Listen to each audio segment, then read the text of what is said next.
Hello everyone, welcome to Mathemagium. आज हम देखने वाले हैं question number 7A, miscellaneous matrices का मिसलेनियस का क्वेश्चन नंबर 7 है, क्लास 12।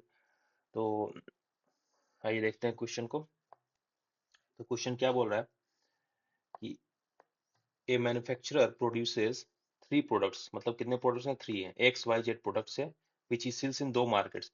इन टू मार्केट्स में वो सेल कर रहा है, market one, market two. Product का नेम क्या है? एक्स वाई जेड है। अब मार्केट दो है। चलिए, तो दो वेरिएबल यहाँ पर मिल गए मार्केट से, market one, market to.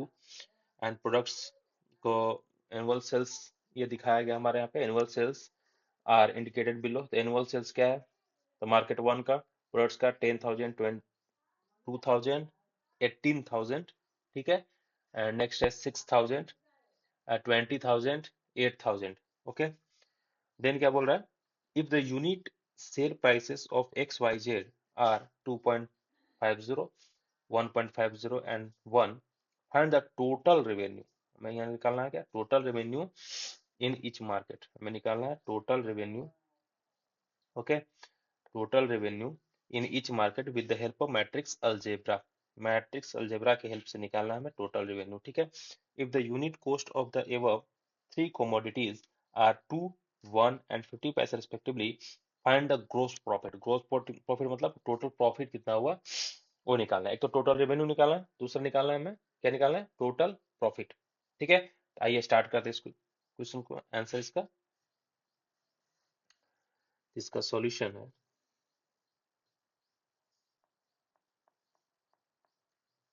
Okay, तो क्या बोल रहा है? अब इसे फर्स्ट में हम लेट कर लेते हैं। Let the sales of products, let the sales of products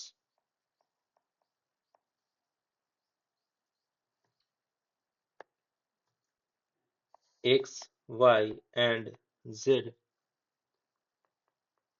पर market be denoted by matrix. Matrix के फॉर्म में निकालना है। मैट्रिक्स से मैट्रिक्स रिप्रेजेंटेशन हमने देखा था पिछले लेक्चर्स में, आप देख सकते हैं प्लेलिस्ट में। हमने मैट्रिक्स रिप्रेजेंटेशन देखा था कि मैट्रिक्स को रिप्रेजेंट कैसे करते हैं, ठीक है। तो यहाँ पे ए मैट्रिक्स हम डेट कर लिए हैं, is equal to sales of products x Y z पर मार्केट, ठीक है। तो ए क्या होगा? तो एक्स वाई जेड, ठीक है। इसको एक्स वाई जेड ले ली, ये हो जाएगा 10,000, ये हो जाएगा 2,000, ये हो जाएगा 18,000। ओके, 18,000, ये होगा 6,000, 20,000 and 8,000। Okay, x Y z. Market one हो जाएगा मार्केट वन, ये हो जाएगा market two, market two, market one, market two, दोनों ले लिया है। उसके बाद ये हो गया। देन रिप्रेजेंट कर देने मैट्रिसेस को, A is equals to X Y Z. ये डाटा हमारे पास है। नेक्स्ट स्टेप हमारा क्या होगा? Let the unit sale price, unit sale price of products x Y and Z पर market be denoted by matrix B, by matrix B. हमने sales ले लिया ये मैट्रिक्स से। अब द यूनिट सेल प्राइस जो इसका है, इसको हम लोग बी से डिनोट करते हैं, बी मैट्रिक्स से। तो then let B is equals to, इसमें कोई यूनिट प्राइस को दिखाना है, ठीक है। यूनिट सेल प्राइस, इसी को डिनोट करना है। यूनिट सेल प्राइस क्या था? 2.50 एक था, ठीक। एक क्या था? 1.50, एक था 1.00 लिख दो उसको, ठीक है। यही था एक्स वाई जेड। मतलब एक्स का यूनिट सेल प्राइस कितना था? इसको एक्स का यूनिट सेल प्राइस क्या आ गया हमारा ये, वाई का यूनिट प्राइस क्या आ गया ये, एंड जेड का यूनिट प्राइस क्या आ गया ये यूनिट सेल प्राइस का बात कर रहे हैं। यूनिट मतलब क्या होता है, एक एक का बात हो रहा है यहाँ पे, ठीक है। ओके, तो ये बी आ गया हमारे पास। अब बोल रहा है ये टोटल रेवेन्यू, हमारे क्वेश्चन नंबर ए में क्या बोलता है, टोटल रेवेन्यू बताओ। तो एक बात बताओ, जब पहले हम यूनिटरी मेथड लगाते थे, यूनिटरी मेथड लगाते थे तो हमको क्या लगा, जैसे कि 12 बनानाज है, 12 बनानाज का हमारे पास दिया गया है कि 20 रुपीज है, तो 1 बनाना का निकालना होता था, ठीक है, वो निकालते थे, 1 बनाना कितना होगा। लेकिन यहाँ पे क्या हुआ, अगर दिया हुआ 1 बनाना का रेट है मान लो 2 रुपीज, 1 बनाना का, तो 20 का क्या होगा, तो 20 × 2 करते थे, इक्वल्स टू 40, यही करते थे ना यूनिटरी मेथड में। तो वही यहाँ पे बोल रहा है, आपका एक का प्राइस दिया हुआ है, ठीक है, और ये बोल रहा है कि टोटल रेवेन्यू जनरेशन कितना है मार्केट में, क्या करेंगे, मल्टीप्लाई करेंगे, इसको मल्टीप्लाई ही करेंगे, ठीक है। तो total revenue, now now total revenue, total revenue, अब टोटल रेवेन्यू जब इसका पूछ रहा है तो क्या करेंगे कि जो हमारा जो सेल्स हुआ है, हमारा टोटल सेल जो हुआ है उसको यूनिट सेल प्राइस से मल्टीप्लाई कर देंगे। तो total sale, total sale, total sales into unit, unit sales price, total sale into unit sale price, total sale into unit sales price. Okay, इसको हमको मल्टीप्लाई कर देंगे, टोटल रेवेन्यू को हम लोग ऐसे निकालेंगे इसका, ठीक है। चलिए, तो ये हमारे पास आ गया है। अब हमको मल्टीप्लाई करना है मैट्रिक्स, तो टोटल सेल्स वाला हमने क्या रखा है, ये रखा है, यही तो है, the sales of product x Y z पर मार्केट, ये हो गया। और हमारे पास यूनिट जो सेल प्राइस है वो यहाँ से आ जाएगा 2.50 इस करके। तो इन दोनों को मल्टीप्लाई करना है हमको, ठीक है। तो ए बी को आपस में मल्टीप्लाई करते हैं, is equals to A B, A multiply by B, ठीक है। तो आइए मल्टीप्लाई करते हैं। तो ए हमारे पास जो मैट्रिक्स है वो क्या है, 10,000, ठीक है, 2,000, 18,000, ठीक है, देन है 6,000, 20,000, 8,000, मल्टीप्लाइड बाई बी मैट्रिक्स क्या है, 2.50, 1.50 एंड 1.00, मतलब इसको डायरेक्ट 1 ही लिख लेते हैं, ये 1 है, डेसिमल से कंफ्यूजन होगा, ये 1। ओके, चलो ठीक है। एक बार तो दो मैट्रिक्स को मल्टीप्लाई करना होता है तो हमें क्या देना होता है, पहले इनका ऑर्डर लिखो, इनका ऑर्डर लिखो। तो फर्स्ट मैट्रिक्स का ऑर्डर क्या है, 2 रोज है, कॉलम कितने हैं, 3 है, 3 कॉलम्स है, इसमें कितने हैं, 3 रो है, 3 रोज, 1 कॉलम, ठीक है। और दो मैट्रिक्स को जब मल्टीप्लाई करना होता है तो फर्स्ट मैट्रिक्स का जो कॉलम है सेकेंड मैट्रिक्स के रो की इक्वल होना चाहिए, मतलब ये दोनों आपस में इक्वल होना चाहिए, इक्वल होना चाहिए, ठीक है। तो यहाँ पे इक्वल है, 3 3 दोनों है, यानी कि मैट्रिक्स मल्टीप्लिकेशन एग्जिस्ट करता है, ठीक है। चलो ठीक है, एक कंसेप्ट और यहाँ पे हम समझ लेते हैं कि सर आपने यहाँ पे बोला था कि ये ए बी बोला, तो मल्टीप्लाई तो कैसे हो सकता है, आप ए बी को मल्टीप्लाई करो, ए बी करो या बी ए करो, आंसर तो दोनों में आ जाएगा, ठीक है। तो आप नॉर्मल अगर आप विदाउट मैट्रिक्स सॉल्व कर रहे हैं तो हाँ भाई दोनों में आंसर आ जाएगा, लेकिन यहाँ पे आंसर नहीं आएगा बी ए करने पे। तो बी ए करने पे आंसर क्यों नहीं आएगा, तो ये देखते हैं।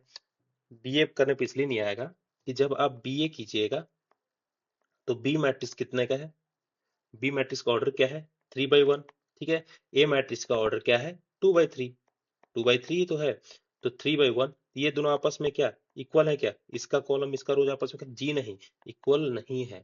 इक्वल नहीं है तो मैट्रिक्स मल्टीप्लिकेशन एग्जिस्ट नहीं करेगा, इसलिए हम लोग ए बी को करते हैं, B A does not exist, ठीक है। यहाँ पे समझ में आएगा हमने ए बी क्यों किया। चलो ठीक है, इसको इरेज करते हैं, आगे हम लोग क्वेश्चन में बढ़ते हैं, ठीक है। तो चलो अब मल्टीप्लाई करते हैं। एक बात बताओ, जो फाइनल मैट्रिक्स बनेगा वो ऑर्डर उसका क्या होगा, तो फाइनल मैट्रिक्स बनेगा ऑर्डर क्या बनेगा, 2/1, मतलब उसमें 2 रोज होंगे, एक ही कॉलम होगा, ठीक है। तो आइए सॉल्व करते हैं। ये हो जाएगा 10,000 इंटू 2.50। भाई इसको करते हैं, इसके ये रोज को कॉलम से मल्टीप्लाई कर देना है, पूरे सारे एलिमेंट्स को कीजिए करो। देन 2000 इंटू 1.50, देन 18,000 इंटू 1, ठीक है। Then 6,000 into 2.50, then 20,000 into 1.50, then 8,000 into 1, ठीक है। इस मैट्रिक्स का ऑर्डर क्या है, इसका ऑर्डर हम लिख लेते हैं। तो फाइनल मैट्रिक्स का 2 रोज है, कॉलम कितने हैं, इसका 2 रोज है, 1 कॉलम है, ठीक है। तो 1 कॉलम लिख दिया। ओके। एक यहाँ पे गलती किया हमने, इसको यहाँ पे प्लस होगा ना, सब में प्लस कर दो, प्लस हमने छोड़ दिया था, ठीक है। तो ये बन गया है। देन तो अब इन्हें सॉल्व करना है, तो आप मल्टीप्लाई करो। तो मल्टीप्लाई करने के बाद क्या आएगा हमारे पास, मल्टीप्लाई करते हैं आपस में। तो 2.50 है, तो इसको आप 10,000 को मल्टीप्लाई करो 2.50 से, ठीक है। डबल जीरो, ये कैंसिल हो जाएगा जीरो, तो कितना आया, 25,000 आया क्या, 25,000, ठीक है। सिमिलरली जब आप सेकेंड वाले को सॉल्व करेंगे तो आपका आएगा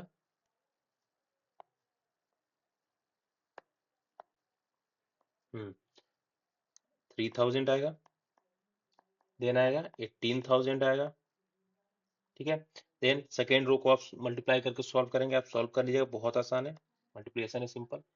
15,000 प्लस 30,000 आएगा, 30,000 आएगा, प्लस आप 8,000 को वंस मल्टीप्लाई करो तो 8,000 आएगा। ओके, ठीक है। तो हमारे पास ये बन गया है। अब इनको ऐड कर दो तो हो गया 25,000 प्लस 3,000 प्लस 18,000। तो 25 प्लस 3 हो जाएगा 28,000, एंड 28 प्लस 18,000 हो जाएगा 46,000। ये आ गया 46,000। ओके। देन आ गया ये 15,000 है, तो 30 प्लस 15 45, 53,000, ठीक है। ये हमारा आ गया टोटल रिवेन्यू।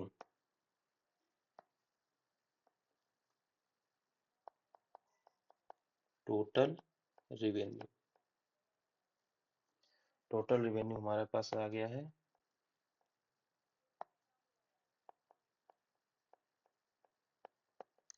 यही तो पूछ रहे थे ये, ठीक है। ये हो गया मार्केट 1, ये हो गया मार्केट 2। ये मार्केट 1 का है, ये मार्केट 2 का है। 46,000 मार्केट 1 से टोटल रिवेन्यू आया है, 53,000 मार्केट 2 से टोटल रिवेन्यू आया है, ठीक है। यहाँ पे लिख लेते हैं हम, ये total revenue of market 1 is equals two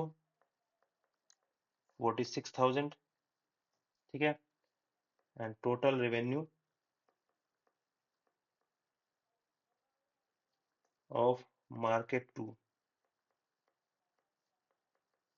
is equals to 53,000, ठीक है। यहाँ पे इस तरह से हमारा ये इसका फर्स्ट ए कंप्लीट हुआ है, यही पूछ रहा था ये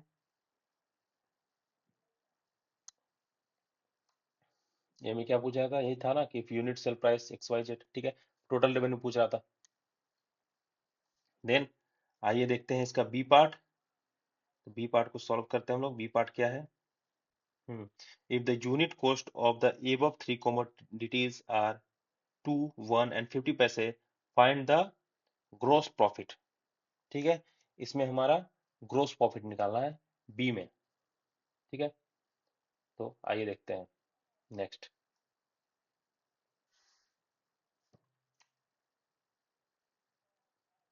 तो इसका B number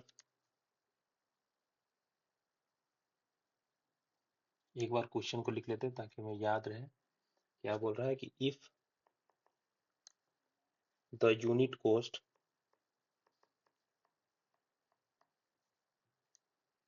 cost of the above three commodities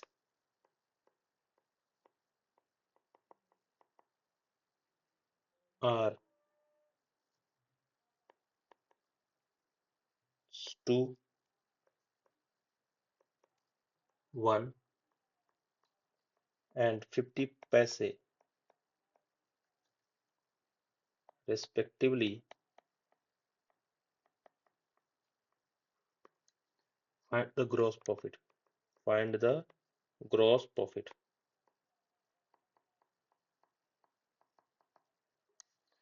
ठीक है, हमारे पास यूनिट कॉस्ट प्राइस दिया हुआ है। सिंपली हम लोग इसको क्या करेंगे, matrix multiplication, sorry matrix representation में इसको करेंगे। उसके बाद मैट्रिक्स के उसके बाद आगे सॉल्व करेंगे। ओके, तो देन सॉल्यूशन।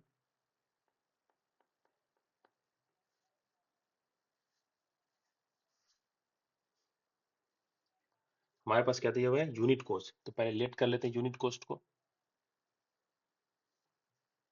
तो लेट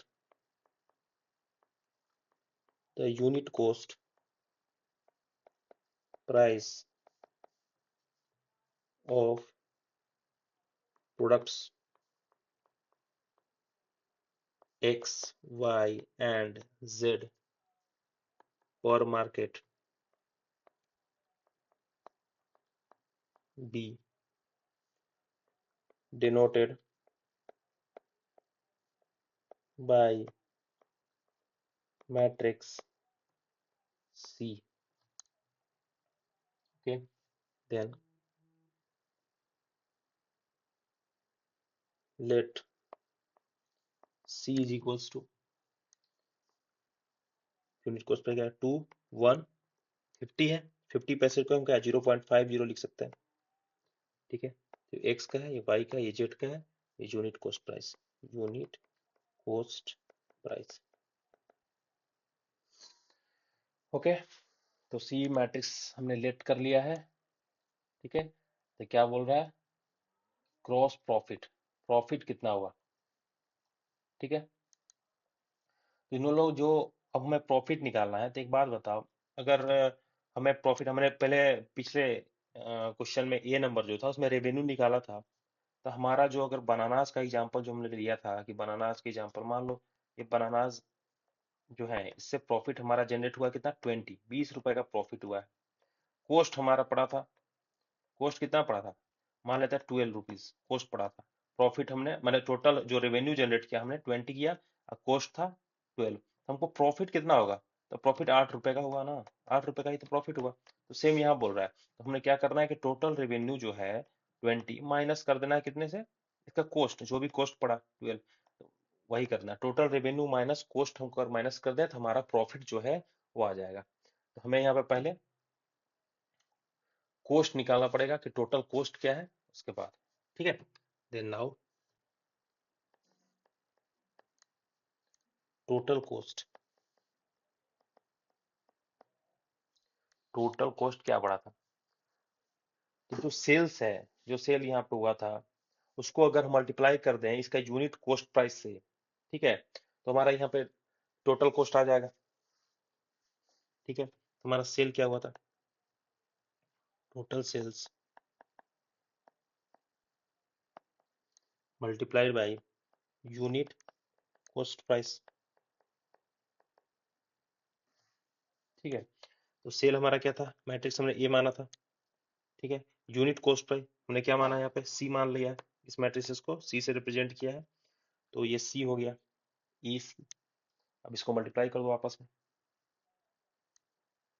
इसको रखते हैं हम लोग नेक्स्ट पेज में, ये सी, ए मल्टीप्लाइड बाई सी। ठीक है, तो ए हमारे पास क्या था, 10,000, 2,000, 18,000, देन हो जाएगा 6,000, 20,000, 8,000। ओके, इसको मल्टीप्लाई करना सी से, सी हमने क्या लिया, 2, 1, 0.50। ठीक है, अब बताओ ऑर्डर, दोनों मैट्रिसेस का ऑर्डर क्या है, इसका ऑर्डर 2 रोज 3 कॉलम्स, इसका ऑर्डर क्या है 3 रोज 1 कॉलम। दो मैट्रिसेस के आपस में मल्टीप्लाई होने के लिए क्या होना चाहिए, तो भाई ये होना चाहिए कि फर्स्ट का कॉलम सेकेंड के रो के इक्वल होना चाहिए। ठीक है, तो यहाँ पर 3 3 इक्वल है, यानी कि मैट्रिक्स मल्टीप्लिकेशन एग्जिस्ट करता है। सेम यहाँ पे हम लोग वो सिचुएशन लगाएंगे कि सर आपने एसी किया है तो सीए भी करो। भाई सीए भी कर दोगे तो वही आता है ना, लेकिन नहीं, यहाँ पे नहीं आता है। सेम जैसे हमने फर्स्ट क्वेश्चन में किया था कि अगर आप सीए करते हो तो सी का जो है आपका ऑर्डर क्या है 3/1 है, ए का ऑर्डर क्या है 2/3 है। तो इसके लिए क्या, ये दोनों आपस में इक्वल होना चाहिए, फर्स्ट के कॉलम सेकंड के रोज इक्वल होना चाहिए, लेकिन यहाँ पे 1 इज नॉट इक्वल टू 2, तो इसलिए सी ए एग्जिस्ट नहीं किया करेगा, सी ए डज नॉट एग्जिस्ट। ओके, इसीलिए हम लोग ए सी किए।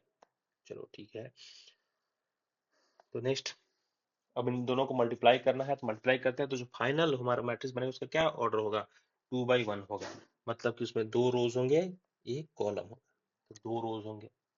तो 10,000 को इसको मल्टीप्लाई करना है, तो ये रोज को इस कॉलम से मल्टीप्लाई करो, फिर ये रोज को इस कॉलम से मल्टीप्लाई करो। तो 10,000 into 2 plus 2,000 into 1 plus 18,000 into 0.50।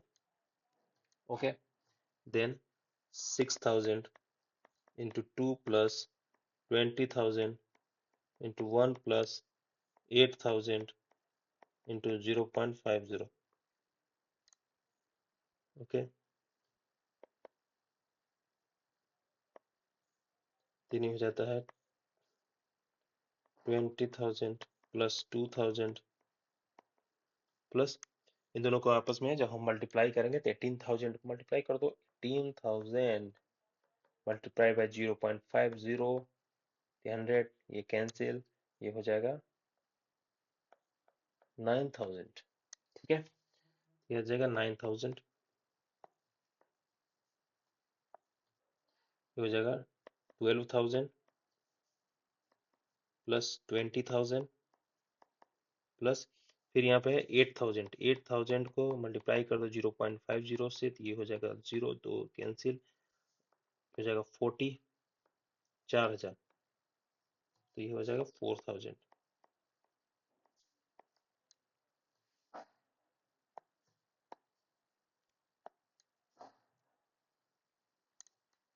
ठीक है, ये ऐड कर देंगे इसको तो क्या हो जाएगा, ये 31,000 आ जाएगा। इसको ऐड कर दो, क्या आ जाएगा 20 है, 20 प्लस 12 32 प्लस 4 36,000, 36,000 हो गया। ओके, तो हमारे पास टोटल कॉस्ट आ गया है, तो हमें निकालना है प्रॉफिट। तो प्रॉफिट जो जनरेट हुआ टोटल रेवेन्यू, जितना हमने कलेक्शन किया पैसा उसमें से कॉस्ट हटा देते हैं तो मेरा प्रॉफिट हो जाएगा, यही ना है, तो वही कर देते हैं। देन नाउ नाउ प्रॉफिट, जो भी हमारा प्रॉफिट पूछ रहा है, तो रेवेन्यू माइनस कॉस्ट कर दो, रेवेन्यू माइनस कॉस्ट। तो रेवेन्यू हमारे पास क्या है, जो आया था 46,000 आया था, 53,000 आया था। ठीक है, माइनस कॉस्ट, कॉस्ट क्या है 31,000, 36,000। ठीक है, तो 46 माइनस 31 कितना हुआ 15,000 हुआ, ये हो जाएगा 15,000। अब 53,000 माइनस 36 कितना हुआ 17,000। ठीक है, ये हमारा जो प्रॉफिट है ये आ गया मार्केट 1 का, मार्केट 1 से इतना प्रॉफिट कलेक्शन हुआ, मार्केट 2 से इतना हुआ। ठीक है, तो इसको लिख लेते हैं hence total profit from market 1 is equals to कितना है 15,000 है, and total profit from market 2 is equals to 17,000 है। ओके, इस तरह से क्वेश्चन नंबर 7 यहाँ पे कंप्लीट हो चुका है। नेक्स्ट लेक्चर हम आगे क्वेश्चन देखेंगे। So thanks for watching and God bless you all.